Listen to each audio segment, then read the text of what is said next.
Hello friends, welcome back to channel Gurukul IAS. 18 Lok Sabha election के result आ चुके हैं एंड बीजेपी जिसने लास्ट 2 लोकसभा इलेक्शन में मेजोरिटी हासिल की थी और इस बार कॉन्फिडेंट थी कि 400 पार कर लेगी, पर ऐसा वो कर नहीं पाई। 400 तो क्या, 272 मेजोरिटी जो कि रिक्वायर्ड होती है सरकार बनाने के लिए, उसे भी पार नहीं कर पाए। फलस्वरूप अब कोalition गवर्नमेंट बनेगी जिसके फायदे कम नुकसान ज्यादा है। एक strong stable government strong decision ले सकती है, जैसे 370 हटाने का डिसीजन लिया गया था, या आगे पीओके लेने का डिसीजन हो, या पास में 1965 की वॉर हो या 1971 की वॉर हो। वहीं दूसरी ओर ये बात अच्छी है कि अपोजिशन अब उतना वीक नहीं है। भले ही पीएम का एक्सपीरियंस गहरा उनके पास ना हो और कई पार्टीज होने के कारण कोई सिंगल आइडियोलॉजी ना हो, बट चीजें यूनानिमसली पास नहीं होगी, बल्कि डिस्कशन होगा पार्लियामेंट में प्रॉपर। हम यहाँ किसी भी पार्टी या अलायंस के फेवर और पोजीशन में ना बोलते हुए प्रैग्मेटिक वे में एनालाइज करेंगे कि किस कारण से बीजेपी मेजोरिटी में नहीं आ पाई। हम 10 रीजन बताएंगे आपको जिस पे बीजेपी को शायद ज्यादा फोकस करना था बट उतना कर नहीं पाए वो। इस पार्ट में हम पहले 5 रीजन डिस्कस करेंगे, but before we begin please subscribe to our channel Gurukul IAS. इससे आपका कुछ नहीं जाता बट हमें काफी मोटिवेशन मिलती है कि आपके लिए ऐसे ही एनरिचिंग कंटेंट लाते रहें। तो शुरू करते हैं। पहला रीजन है अनएम्प्लॉयमेंट का। भारत दुनिया का सबसे यंगेस्ट नेशन में से एक है, तो इस हिसाब से यहाँ यंग वर्किंग फोर्स भी काफी है। कहने का मतलब है कि भारत को डेमोग्राफिक डिविडेंड का फायदा उठाना चाहिए, बट ऐसा है नहीं। बहुत जल्द ये डिविडेंड लायबिलिटी में कन्वर्ट हो सकता है अगर इस पे फोकस नहीं किया गया, क्योंकि यूथ डिपेंडेंट हो जाएगी अगर बेरोजगारी कम नहीं हुई। कुछ फैक्ट बताता हूँ।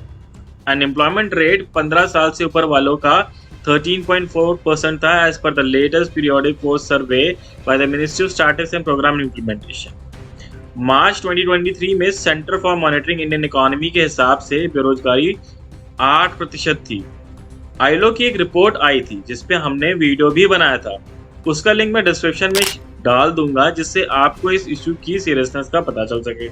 उस रिपोर्ट के अनुसार भारत की बेरोजगारी जनसंख्या में 83% यूथ है। इनफॉर्मल एम्प्लॉयमेंट बढ़ रहा है। आधे से ज्यादा जॉब्स फॉर्मल सेक्टर के इनफॉर्मल नेचर के हैं। इसका मतलब यह है कि इंसान फॉर्मल सेक्टर में तो जॉब कर रहा है, लेकिन जैसे इनफॉर्मल जॉब में कोई सोशल सिक्योरिटी बेनिफिट्स नहीं होते, लाइक इंश्योरेंस वगैरह, और कई तरीके के अधिकार नहीं होते, वैसे ही उनका हाल फॉर्मल सेक्टर में। रिपोर्ट के अनुसार 82% वर्कफोर्स इनफॉर्मल सेक्टर में है और कम से कम 90% वर्कफोर्स इनफॉर्मली काम कर रहे हैं फॉर्मल सेक्टर में। 2000 से 2019 के बीच में रेगुलर एम्प्लॉयमेंट में वृद्धि हुई है, लेकिन 2022 से देखा गया है कि सेल्फ एम्प्लॉयमेंट में वृद्धि हुई है, लेकिन रेगुलर एम्प्लॉयमेंट घटता दिख रहा है।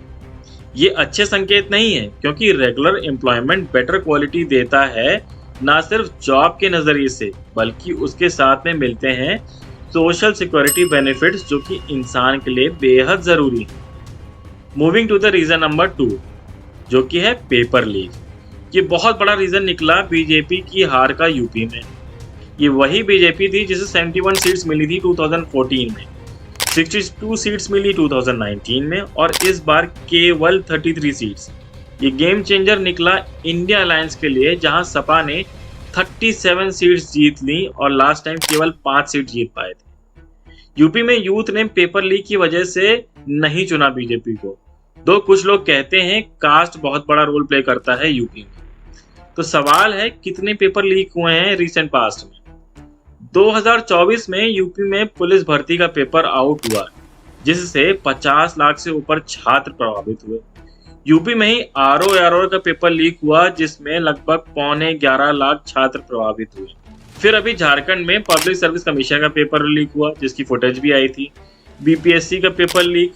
देन 2023 में पेपर लीक घोटालों की एक सीरीज सी चल गई। तेलंगाना, महाराष्ट्र, असम और राजस्थान तक फैले भारत में एजुकेशन सेक्टर को हिलाकर रख दिया। इस पेपर लीक से कितने छात्र प्रभावित हुए? एक अनुमान के मुताबिक पिछले 7 वर्षों में विभिन्न राज्यों में हुए कई प्रश्न पत्र लीक के कारण लगभग 1.5 करोड़ से अधिक छात्र प्रभावित हुए। एक आंकड़ों के मुताबिक पिछले 7 सालों में देश में प्रश्न पत्र लीक के 70 से ज्यादा मामले सामने आए हैं, जिससे करोड़ों छात्रों का भविष्य प्रभावित हुआ है। और ये ग्रो कैसे काम करता है, इस पे भी हमारे 2 वीडियोस हैं, जिसे आप देख सकते हैं पूरे मुद्दे को अच्छे से समझने के लिए। Now moving to reason number 3, गरीब और अमीर के बीच का अंतर बढ़ता जा रहा है। इसका solution freebies like free ration, free electricity नहीं हो सकता, क्योंकि ये लॉन्ग टर्म सोल्यूशन नहीं है और ये इकोनॉमी को भी इफेक्ट करते हैं। इंटरनेशनल स्टैंडर्ड की तुलना में भारत में इनइक्वालिटी का असर बहुत ज्यादा है। 2023 की वर्ल्ड इनइक्वालिटी लॉ रिपोर्ट के अनुसार भारत के टॉप 1% आबादी के पास 2022-23 में देश की राष्ट्रीय आय मतलब नेशनल इनकम का 22.6% है। वहीं वेल्थ की बात करते हैं तो टॉप 1% देश की 40% वेल्थ को होल्ड करते हैं। ये अब तक का रिकॉर्ड है।